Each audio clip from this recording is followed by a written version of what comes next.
শ্রমজীবী আন্দোলনের প্রধান কাজ মানুষকে মানুষের আসল শত্রুর সাথে পরিচয় করিয়ে দেওয়া, বললেন শ্রমিক নেতা অনাদি শাহ। বামপন্থী শ্রমজীবী সংগঠন সিআইটিইউর ১৬তম ত্রিপুরা রাজ্য সম্মেলনকে কেন্দ্র করে সোমবার আগরতলার ওরিয়েন্ট চৌমুহনীতে এক শ্রমিক জনসভার আয়োজন করা হয়। এর আগে টাউন হলে শহীদ বেদির কাজের মধ্য দিয়ে সাংগঠনিক পর্ব সমাপ্ত হয়। উপস্থিত ছিলেন সিআইটিইউ সর্বভারতীয় সাধারণ সম্পাদক তপন সেন, রাজ্য সভাপতি মানিক দে, সাধারণ সম্পাদক শঙ্কর প্রসাদ দত্ত, সিপিআইএম রাজ্য সম্পাদক জিতেন্দ্র চৌধুরী সহ অন্যান্যরা। এই রাজ্য সম্মেলনকে কেন্দ্র করে আয়োজিত জনসভায় রাজ্যের সমস্ত প্রান্ত থেকে লাল ঝান্ডা হাতে বিভিন্ন শ্রেণীর শ্রমিকরা অংশগ্রহণ করেন।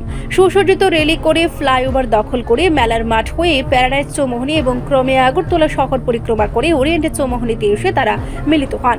মিছিল শেষে জনসভার আয়োজন করা হয়। জনসভা চলাকালীন ও দূর দূরান্ত থেকে শ্রমিকরা মিছিল করে গোটা রাজপথ দখল করে নেয়।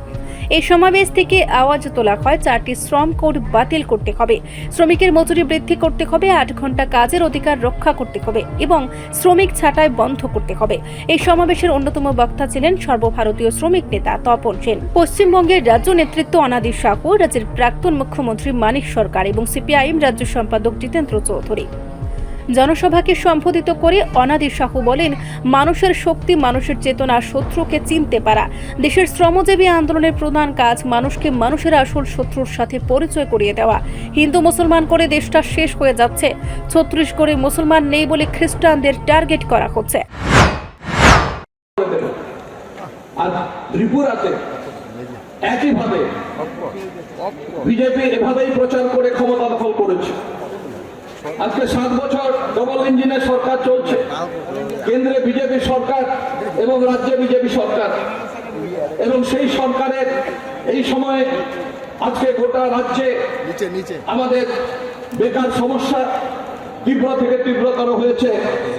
আপনারা গোটা রাজ্য থেকে এখানে যুব সমাজ, শ্রমজীবী মানুষ, শ্রমিক, কৃষক, আপনারা অনেকেই আপনাদের জীবনের অভিজ্ঞতা নিয়ে এসেছেন। কিভাবে আজকে গোটা রাজ্যে কর্মসংস্থানের প্রশ্ন, মূল্য বৃদ্ধি নিয়ন্ত্রণের প্রশ্ন, আমাদের রাজ্যে মা বোনেদের নিরাপত্তার প্রশ্ন, আমাদের শ্রমজীবী মানুষের জীবন জীবিকা, তাদের রোজগার, কৃষকের ফসলের দাম, 100 দিনের কাজ, আমাদের রাজ্যের অগ্রগতি, এই সমস্ত আজকে সিআইটিইউর রাজ্য সম্মেলনে আলোচনা হবে এবং আগামী দিনে আন্দোলন সংগ্রামের কর্মসূচি গ্রহণ করা হবে। কিন্তু গোটা দেশে আজ থেকে 12 বছর আগে কেন্দ্রের নরেন্দ্র মোদী সরকার বলেছিল, আচ্ছা দিন লেकर आएंगे, सबका साथ सबका विकास होगा, साल में 2 करोड़ नौजवान को नौकरी मिलेगा। আপনাদের মনে আছে, কালো টাকা উদ্ধার করে 15 লক্ষ করে টাকা প্রতিটি পরিবারের পকেটে ঢুকিয়ে দেওয়া হবে। এভাবেই বিজেপি আরএসএস এর তৎকালীন গুজরাটের মুখ্যমন্ত্রী এবং আরএসএস এর নেতা নরেন্দ্র মোদী গোটা ভারতবর্ষের জনগণকে প্রতিশ্রুতি দিয়ে এভাবেই ক্ষমতা দখল করেছিলেন। আর আজকে আমাদের দেশে যে পরিস্থিতি বিজেপি আরএসএস এর নেতৃত্বাধীন এই সরকার তৈরি করেছে। তিনি আরো বলেন, ত্রিপুরায় 7 বছর ধরে ডাবল ইঞ্জিনের বিজেপি সরকার চলছে। এই সময়কালে রাজ্যে বেকার সমস্যা তীব্র থেকে তীব্রতর হয়েছে।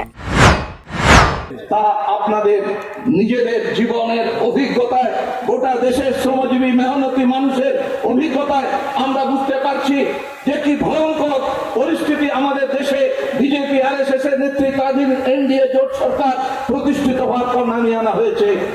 এরকম পরিস্থিতি স্বাধীনতার পর ভারতবর্ষের শ্রমিক শ্রেণী কোনোদিন সম্মুখীন হয়নি। আজকে শুধু মূল্যবৃদ্ধি, বেকারের সমস্যা না, আজকে গোটা দেশে স্থায়ী কাজে শ্রমিকদের স্থায়ী কাজ, সেই কাজের অধিকার কেড়ে নেওয়া হচ্ছে। আজকে ন্যূনতম মজুরির অধিকার কেড়ে নেওয়া হচ্ছে। আজকে 8 ঘন্টা কাজের অধিকার কেড়ে 12 ঘন্টা 14 ঘন্টা শ্রমিকদের কাজ করতে হবে, সেই আইন তৈরি করা হচ্ছে। এবং গোটা দেশে আজকে কৃষকরা ফসলের দাম না পেয়ে আত্মহত্যা করছে।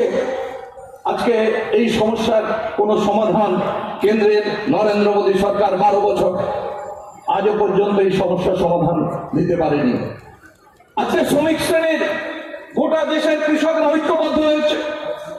আজকে গত 9 জুলাই গোটা দেশে ধর্মঘট আমরা করেছি। কেন্দ্রীয় সরকারের এই নীতির পরিবর্তন কিন্তু সেই আন্দোলনকে ধ্বংস করার জন্য আজকে সাম্প্রদায়িকতা হিন্দুত্ববাদের নামে মানুষের মধ্যে বিভাজন তৈরি করার চেষ্টা হচ্ছে।